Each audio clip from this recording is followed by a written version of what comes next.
Welcome everybody officially. Thank you for joining us, and thank you especially to our guest Jason, who is with Echo Logistics, and he's going to talk to us a little bit about building your brand and how to transition from class to career. So with that said, I'm going to turn it over to Jason. Yeah, thanks, Hillary. Much appreciated. Thank you in general for everybody taking some time out of their day to hop on here and chat with me. I think this will be a fun conversation. I will throw out there, if you're comfortable with it, go ahead and turn your cameras on so I feel like I'm actually talking to people and not computers. If not, or if you're not in a place to be able to do so, that's fine. But in the vein of us talking about building our brand, I'd love to see the face that goes with some of those brands that are on the call today. So again, if you're comfortable, feel free to turn on. As we go through today, I do want to make this a little more interactive. So, questions, comments, things like that, you can, of course, use the chat. I'm also not offended if you want to just speak up and ask a question as we're going to interrupt me. I'm fine answering it, or if it's something that I think should be saved for later on in the talk, then I'll let you know that as well. So feel free to participate how you see fit. With that said, I think you know by now, but I'm Jason Berry. I'm our Director of Training and Development here at Echo Global Logistics in Chicago. I've been with Echo for 12 years. I did about 6 years of retail management and a bunch of stuff like that prior to. We don't have time when we won't get into all of that today. But the reason I'm here today is one of the things I'm most passionate about, leading our training team here and being somebody that's very visible at Echo, is just the brand that you present yourself with, especially going into the workforce now. And it's things you'll really want to start thinking about as you go from, as the title of the session would suggest, from the classroom to your career. And who is it that you want to present yourself as to future employers, to people you meet? I think the overall big message here is, especially for these next 3, 4, 5, 6 months, year out of college, you're meeting a lot of people for the very first time and making a first impression constantly over and over and over again. And it's very important to think about what that first impression is going to be. And I don't mean in the old school, like super stuffy way that you have to show up in a suit and tie and cover all your tattoos and can't have piercings and that kind of thing. But just in general, who am I and what is the brand that I'm trying to present, and where does that make sense? For me, my education was actually in I did sports journalism and English. So that was my major and minor. And then, here I am working in logistics and leading the training team. So, I didn't directly go into the field that I graduated in, but obviously I still very much use that skill set on a daily basis, whether it comes to communicating like we're doing right now, writing emails, creating content for training, all that kind of stuff. So, as mentioned, work right after college, to bounced around in retail for a little while. We won't get into all that. And then my Echo career path, very quickly, I've been at Echo for 12 years, like I mentioned, and I've had 10 roles in that time, which isn't your common career path. Usually people don't have that many roles at a single company in that short of a span, but I've just seen a lot of growth and have been able to, really capitalize on where it seemed like the company needed things, had needs, whether it came down to some management roles I've had. I was a sales manager. I started out as a sales rep. I worked in Dallas for the first 6 years of my tenure here, and then I've been here in Chicago since then, and have moved for career. I've taken on various roles, but it's all kind of culminated and led down this path of training and development that I'm in today. So you'll see at the end. I'll give you guys my info and things if you want to ever chat with me after the fact about a little bit more detail and things like that. When we have more time, I'm always happy to have conversations and chat offline about any of this stuff. So first chance to communicate with me, so I'm not just talking at you the whole time. What does brand mean to you? And from my fancy little graphic down below, you can see that's you guys raising your hands so you can communicate with me. So when I just throw out that term brand, hop off your speakers there or use the chat. What does brand mean to you? And by the way, I've led a lot of training sessions. I'm very comfortable with awkward silence, so I am willing to wait and kind of egg the conversation out of you. Somebody play along with me here. What does brand mean to you? I'll go ahead.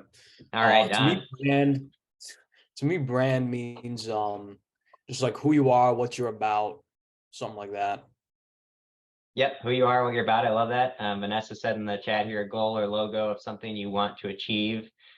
Yeah, exactly. So who is it or what am I presenting when people meet me? As I mentioned, especially in your shoes, and this is something I definitely wish I had thought more about coming out of school, is just everybody I meet over the next several months, I'm meeting for the first time, and what do I want them to think of me as I walk away? And and really thinking about like, how am I presenting myself? And again, that doesn't have to be in the old school sense of like there's this very specific stereotype that you need to adhere to.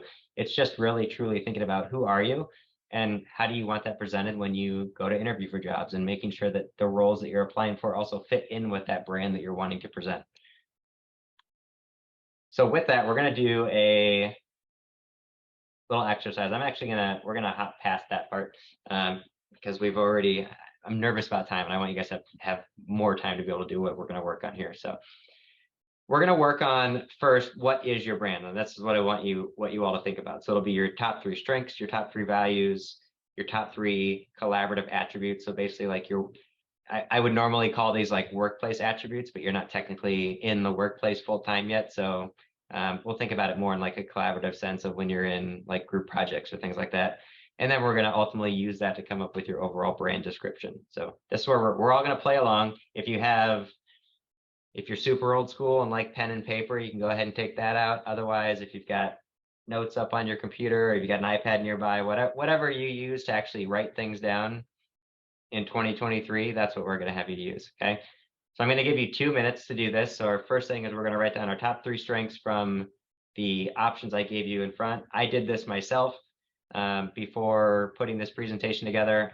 I just decided to do it fresh to see what popped in my mind of what I felt like my brand was as I was putting this together. You can see I wrote down, or in fancy red boxes, put achiever, communication, and positivity. So I'm going to have you do the same thing. So I'm going to give you 2 minutes, pick your 3, and then we'll move on to the next one. Are you playing along too, Hillary, while you're sitting here? I am, and I recognize some of this language from strengths. Is that Yeah, Strengths Finder similar? pulls from that a little bit, and Great tool. Great tool for thinking about your brand. yeah, a little bit of mishmash of concepts here, but Nice. I like the route it takes. Mhm. So we've written down our top 3 strengths. So let's move on to the next one, which is our top 3 core values. Again, you've got a list to choose from here. Pick your 3 I outlined there were authenticity, optimism, and commitment for myself. So let's see what you all think of yourselves. And once we do those 3, we'll have one more, and then we're going to put this all together into a brand statement for ourselves and talk about how we can use that.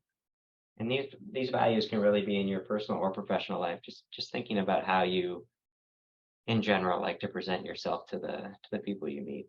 These are kind of things I think about all the time.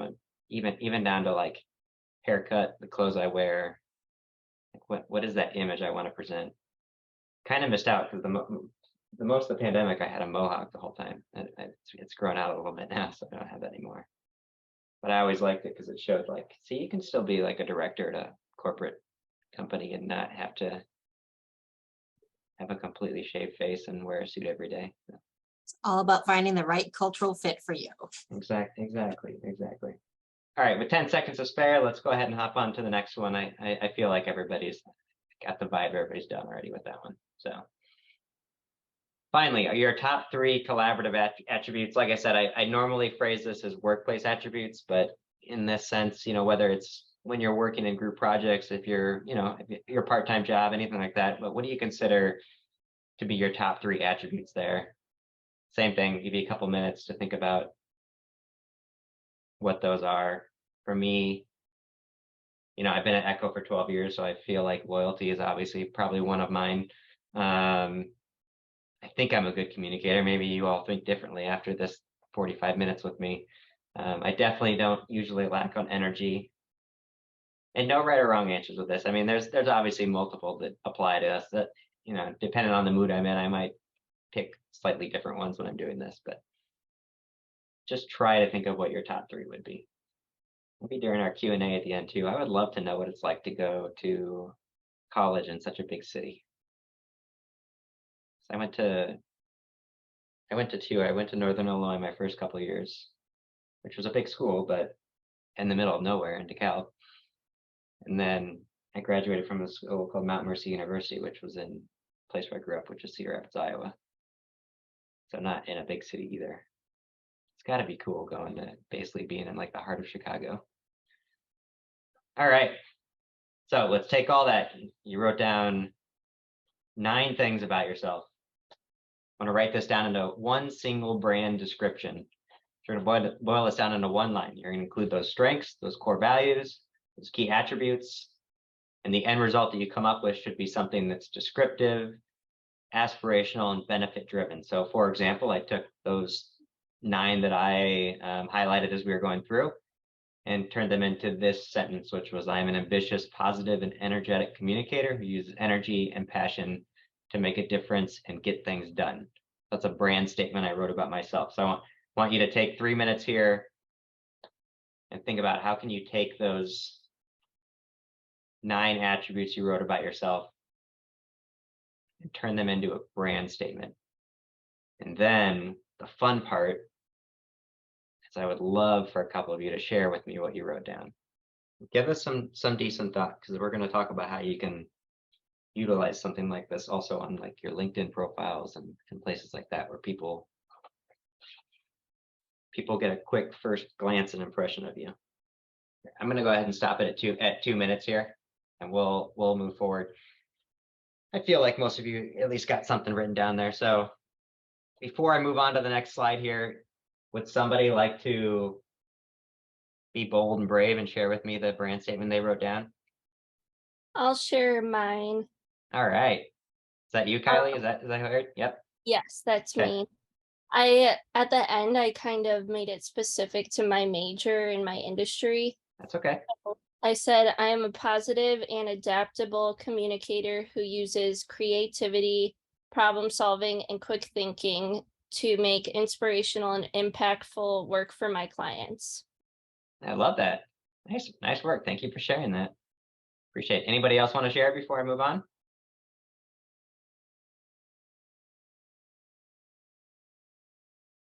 All right, that's okay. We're gonna keep rolling along.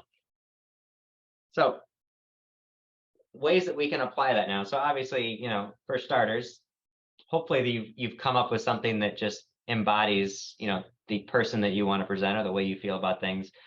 The next step of this would be, when especially as you're getting out into the job place and job market and looking for your career, and even as your career continues to go, LinkedIn especially is just continued to become a more and more popular place for people to be able to easily and quickly see, like, who is this person? What are they about?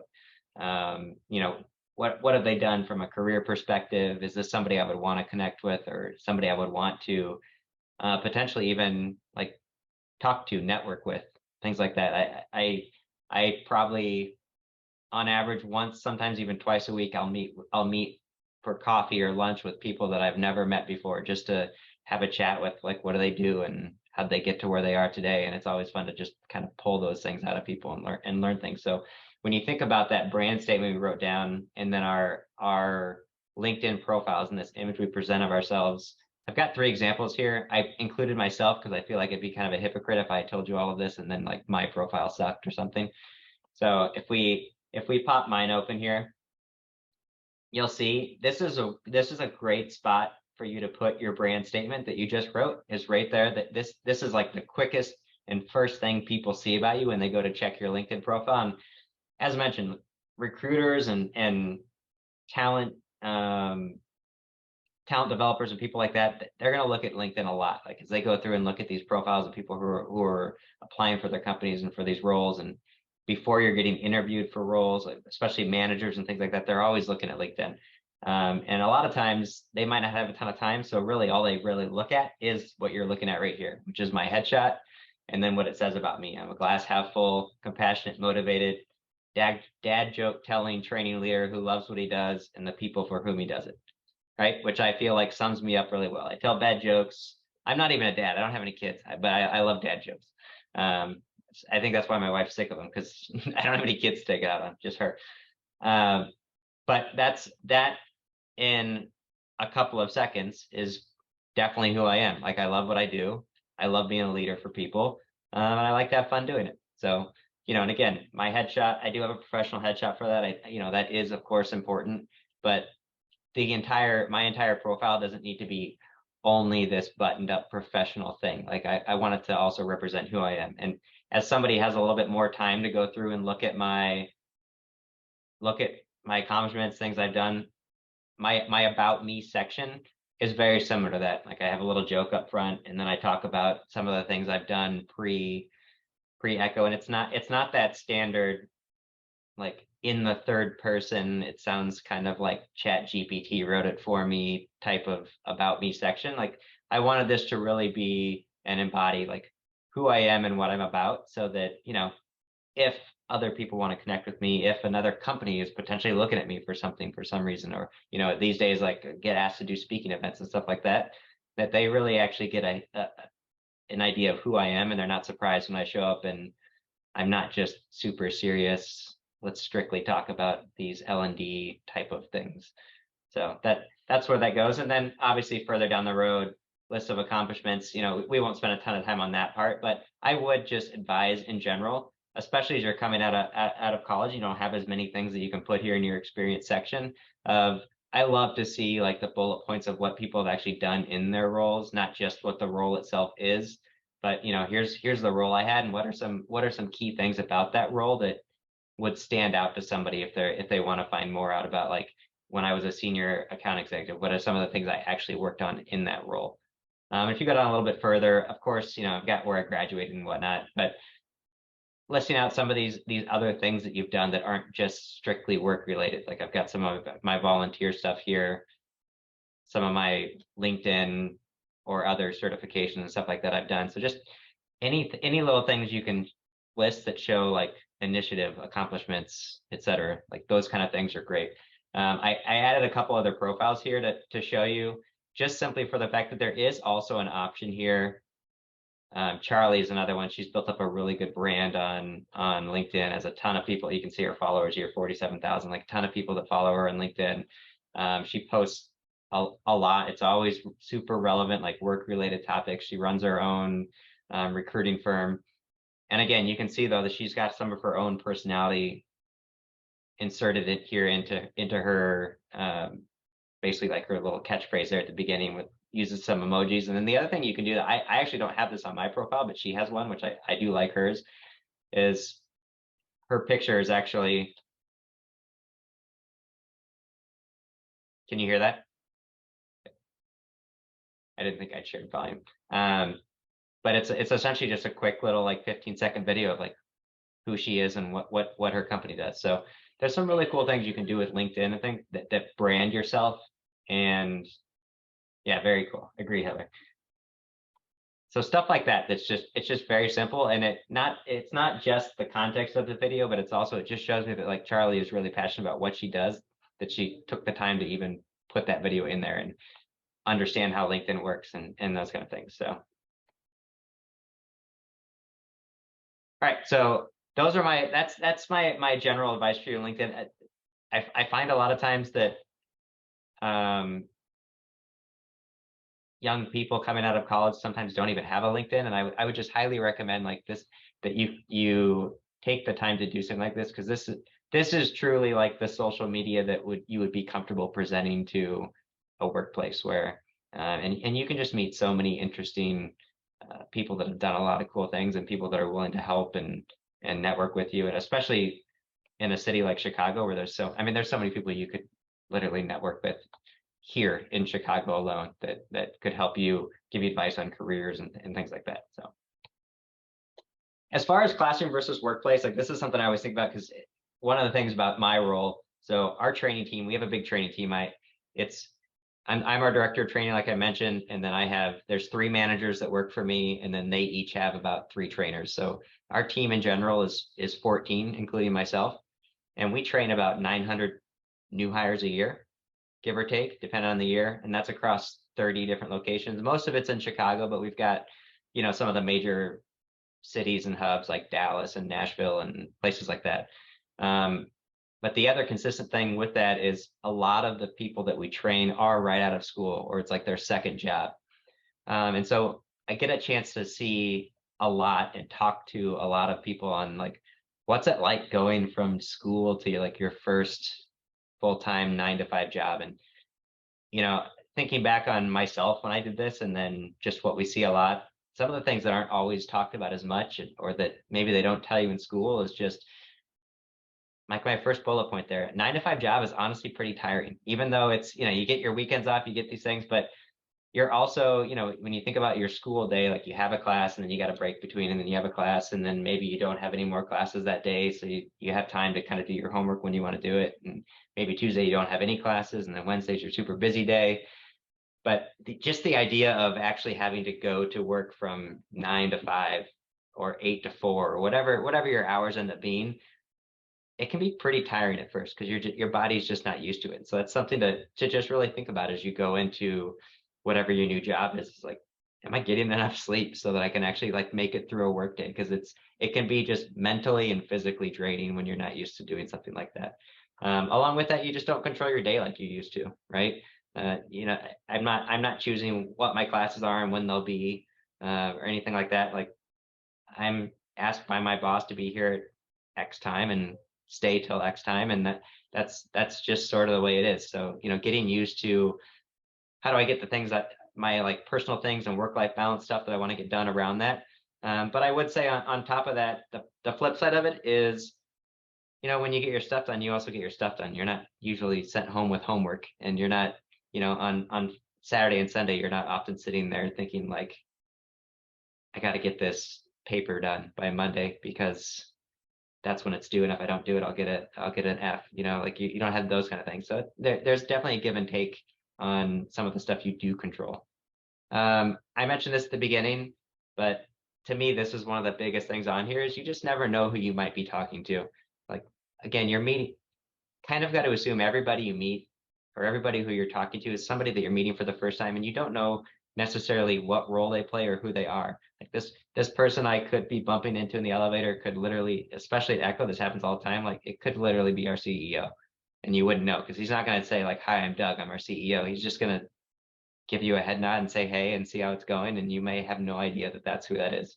And so just kind of remembering, again, not that you have to present this super stiff professional person at all times, but also just keeping in mind, like, man, when I walk away from this, I want people to think that like, that was a cool guy. Like, Jason seems cool. I'm glad he works here at Echo. Like, I wonder if I'm going to need to use his expertise down the road, things like that. Some of the funnier stuff, I was actually talking to my team about this too today before we did this, but like, food's expensive. Like, like if you can pre-plan your meals a little bit or things like that, like that stuff I would think about, because you start buying Jimmy John's every day and then buying breakfast every day, and so like it adds up quick. And that's just again, that's some of the stuff that like when you're going through classes in college and they're preparing you to like write resumes and stuff like that, they don't necessarily tell you this stuff, which is just like, it's expensive out there.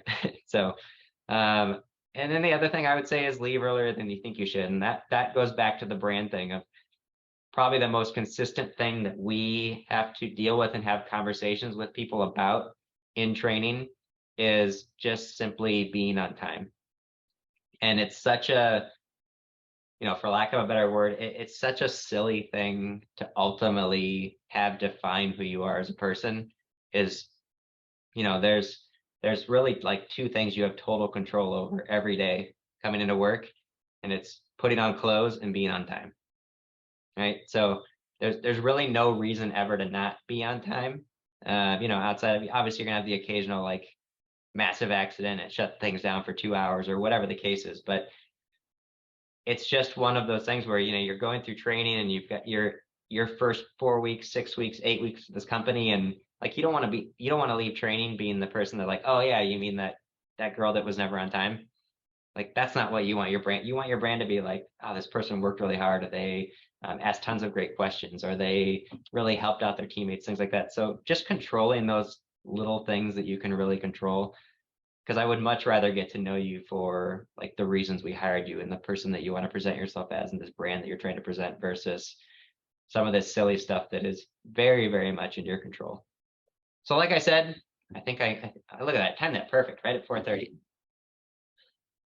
If you do want to talk more This is obviously just a quick little 30 minutes together here that we're spending, and of course open it up for questions here in a minute. But I'm always happy to, I mean, if you literally want to meet up for a coffee or anything like that, like I'm more than happy to do so. But if you want to just connect with me on LinkedIn, you can connect with Instagram, you can email me, anything. Like if anytime you want to talk or talk more about this, or just what's it like out there, or what's it like in the workforce, or what are other things I should consider, or maybe you want to actually get into logistics, or you want to get into training or L&D or things like that.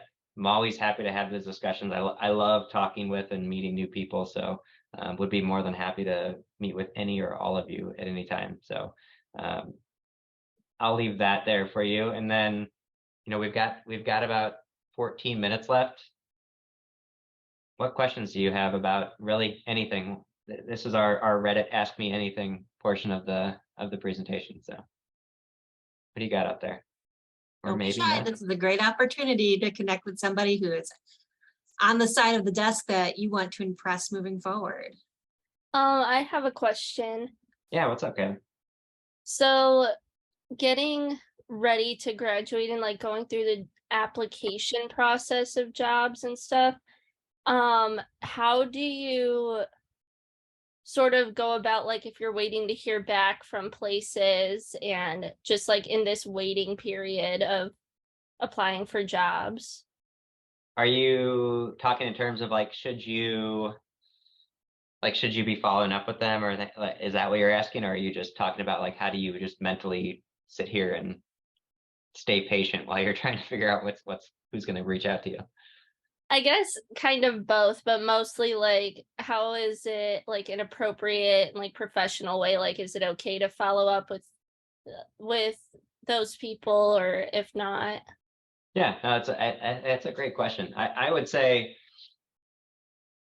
it's certainly acceptable and appropriate to follow up. If it's, you applied, I would assume online, and you haven't heard something back, I usually like to give them 24, 48 hours, because there's typically quite a few resumes that you're going through, but there's nothing wrong with following, saying, hey, this is Kylie Mahoney. I applied for this, whatever role this was, a couple days ago. I haven't heard anything. I wanted to reach back out about that and see if anybody would be contacting me soon about it. So it's definitely appropriate to follow up. And the way I look at it is, you really have, with any of this stuff, it's sort of like sales. Like, you really have nothing to lose, right? At that point, like if you don't follow up with them and nobody reaches out to you, and you do follow up with them and nobody reaches out to you, you're in the same spot. So all you have is something to gain from it by following up. And then they say like, oh yes, I actually like this person because they were proactive and reached out to us and weren't just one of the 500 resumes we received last month. So I would definitely fall in the camp of following up for sure. Thank you. Yeah. Is there anything you recommend? I see some questions in here from Peyton. Anything you recommend having in a cover letter? It's a good question. I don't want to get in trouble for this, but I would also make sure that the type of role you're applying for really wants a cover letter. It depends, because I would say, like, here at Echo, we as I mentioned, we hire a lot of people. We're not necessarily reading like every cover letter that comes through to us. That's a lot of extra work to be doing. But so I would make sure, and you can think about this from your perspective. If it's going to be a cover letter, that it's to the point and it's who you want to really present. You know what I mean? Like, when you look at, again, if you want to go back in and look at like my about me section is kind of what I consider like a cover letter, where it's a paragraph or two. This is who I am. This is what I'm looking to do. I can't wait to talk to you.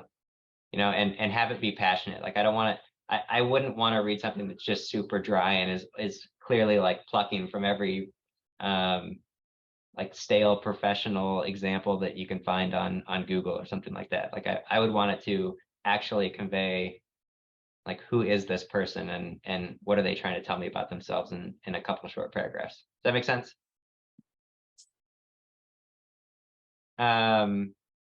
Mohammed, how can I relate my previous 13 years experience to my study? That's that's a little generic because I don't know what your previous 13 years experience was or what your study is. But by 13 years experience, are you referring to work or are you referring to like just your previous 13 years of school and life? I'm not quite sure what you're asking there. You can type it in the chat if you don't want to talk. Experience was not in, oh, it was not in programming and your study is master's in AI. I gotcha. Your experience was in IT. Gotcha. Okay. I mean, there's almost always ways to find like, these are the things that I did, or these are the areas where I was successful, and this is how they would apply to my role today. It may not be a direct like apples to apples comparison, but like I would tell you, take me, for example, like looking back at my career now, I also played soccer in college. I coached soccer for 9 years. Like that was very much teaching and managing experience that I didn't even really realize was teaching and managing experience at the time, because I was learning how to teach concepts and stuff to players and where they should be, and who should be where at what time. And then I was also literally managing a group of people that they needed to be on time to practice, and we had things that we needed to do. We had rules and we had stuff like that. So like there's always like these concepts of stuff that apply. When you talk about your previous experience wasn't in programming, but you did have previous experience in like getting work done, and you had previous experience in like working hard and having to complete projects and things like that. So as you've gained this knowledge in what your current master's is in with AI and things like that, you've obviously got some applicable knowledge that's there, but you also have applicable just work experience that shows that I can be coachable and I can be somebody that understands and learns a role that nobody, realistically, most managers aren't looking to like hire somebody that's an expert in what that role is today. But it is somebody that like, am I going to hire somebody that I feel like can grow into this role and understand it as we move forward and be adaptable and kind of take on these traits of what ultimately would be like the ideal employee for this role. Does that make sense? So I think I wouldn't freak yourself out in thinking like I don't have any experience here. Like you'll get it, and the right managers are looking for people that more or less have just experience in general that you can talk about, and then be able to apply that to whatever this next role is going to be. Should I put my brand statement on a business card? Good question, Renisha. I mean, you could. To me, a business card is like a little it's like a little bulletin board. So I think business cards can really be kind of whatever you want them, whatever you want to present, because that's ultimately what they are. It's like, if I see something, everything is so digital now, right? Like emails, text messages, everything is so digital that if it's generic, I'm probably not going to read it. So, but if it's something like creative and catchy that I can look at, yeah, I mean, why not? Like if it said Renisha James and then quick little statement about it, and then phone number and email and things like that. Like, I don't see why not. Yeah, have a QR code to your LinkedIn, like Hillary just said. I think stuff like that to me is great because it makes you stand out from the crowd. People give me 50 business cards. The one that has a QR code on it or has a little statement about who you are, like those are probably the ones I'd be like, okay, this person, they get it. I want to at least talk to them more. So, all right. Jason, I want to thank you so much. I think you've imparted a lot of wonderful wisdom here. Some things I was thinking about as you're talking in the classroom to career piece, the brand, would you agree? It's kind of a thesis statement, much like you might have a culminating statement or a main point of a paper or something like that. This is the main point of who you are. And then another point you were talking about being on time, and that made me think maybe a brand is what people say about you when you're not in the room. Yep. Yes. So I think that those things really stuck out for me, those ideas. And I want to share with the group because they're relevant to a few things that you mentioned. If you're looking to do your headshot for your LinkedIn profile, we do those at our career fairs for free for students. So make sure you stop by. You just missed our spring fair, but we'll definitely have one again in the fall. And if you're graduating, alumni are more than welcome.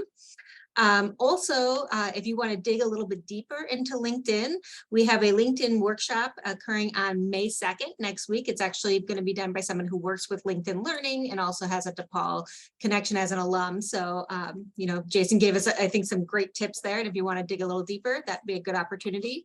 We also have another employer that's coming onto campus at the Loop on May 4th to do an interviewing skills workshop, which I think is another place where your brand is going to be relevant and another place that you're going to want to think about communicating. So I almost feel like this workshop in and of itself is a nice precursor to some of our other events where you're going to think more about your brand. So, yeah, thank you. Thank you so much, Jason. Any parting words of wisdom that you'd like to leave us with?